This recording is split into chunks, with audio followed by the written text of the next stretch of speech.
Hi കൂട്ടുകാരെ, ഇന്ന് നമ്മൾ ഒരു പരിപ്പ് വടയാണ് തയ്യാറാക്കുന്നത്.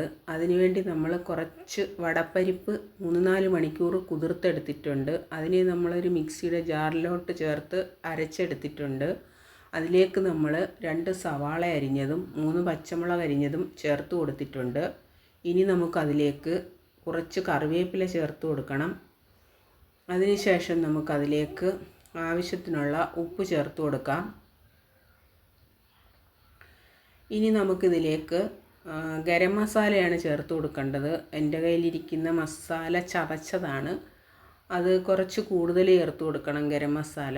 കാരണം വടപ്പരിപ്പിന് ടേസ്റ്റ് കിട്ടുന്നത് ഗരം മസാലയും കൂടി നല്ലപോലെ ചേർത്തിട്ടാണ്. ഇനി നമുക്കിതെല്ലാം കൂടി ഒന്ന് മിക്സ് ചെയ്തെടുക്കണം.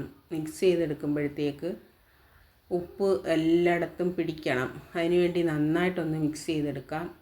അപ്പോഴും നമ്മൾ ഈ അവസരത്തിൽ വേണമെങ്കിൽ 1-2 സ്പൂൺ അരിപ്പൊടിയും കൂടി ഇതിലേക്ക് ചേർത്ത് കൊടുക്കാം.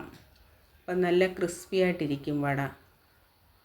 ഇനി നമുക്ക് ഇതെല്ലാം നന്നായി ഒന്ന് ഉരുട്ടി പരത്തിയെടുക്കണം. അപ്പം നമ്മൾ വട ഷേപ്പിലൊന്ന് പരത്തിയെടുത്തിട്ടുണ്ട്.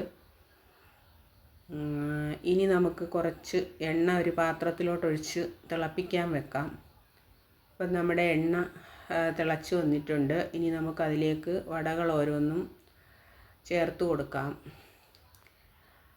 ഹൈ ഫ്ലെയിമും വേണ്ട, ലോ ഫ്ലെയിമും വേണ്ട, ഒരു മീഡിയം ഫ്ലെയിമിൽ വെച്ച് നമ്മൾ തിരിച്ചും മറിച്ചും ഇട്ട് വട നന്നായിട്ട് വേവിച്ചെടുക്കണം. ഉള്ളി നല്ലപോലെ വെന്ത് വരണം. അതുകൊണ്ട് ഹൈ ഫ്ലെയിം ഇടരുത്. മീഡിയത്തിൽ താഴെ നിന്നാലും മതി, എന്നാൽ ലോ ഫ്ലെയിം ആവരുത്. നല്ലതുപോലെ ഒന്ന് വേവിച്ച് മുരിച്ചെടുക്കാം. 2 സൈഡും തിരിച്ചും മറിച്ചും ഇട്ട് നല്ല പോലെ ഒന്ന് വേവിക്കണം. നമുക്ക് 4 മണിക്ക് ചായയോടെ കഴിക്കാൻ വളരെ നല്ലൊരു പലഹാരമാണിത്. വടപ്പരിപ്പ് എല്ലാവർക്കും ഇഷ്ടമുള്ളൊരു പലഹാരമാണ്. കുഞ്ഞുങ്ങൾക്കും ഇഷ്ടപ്പെടും. ഇനി നമുക്ക് തിരിച്ചിട്ട് കൊടുക്കാം.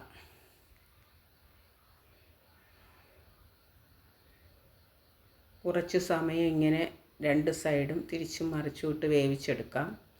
ഇപ്പം നമ്മുടെ വട വെന്ത് വന്നിട്ടുണ്ട്. ഈ ഒരു പരുവത്തിലാണ് നമ്മൾ എടുക്കേണ്ടത്.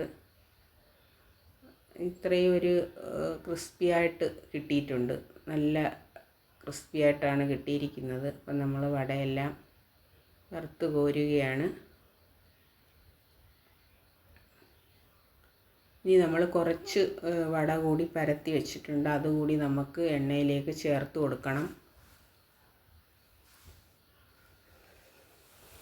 4 മണിക്ക് മക്കൾ സ്കൂൾ വിട്ടൊക്കെ വരുമ്പോൾ ഇങ്ങനെ ചായയുടെ കൂടെ ഈ പലഹാരം തയ്യാറാക്കി കൊടുക്കാം.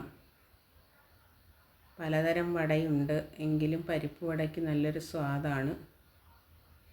അപ്പം നമ്മുടെ വടയൊക്കെ റെഡി ആയിട്ടുണ്ട്. ഉള്ളൊക്കെ നല്ലപോലെ വെന്ത് കിട്ടിയിട്ടുണ്ട്.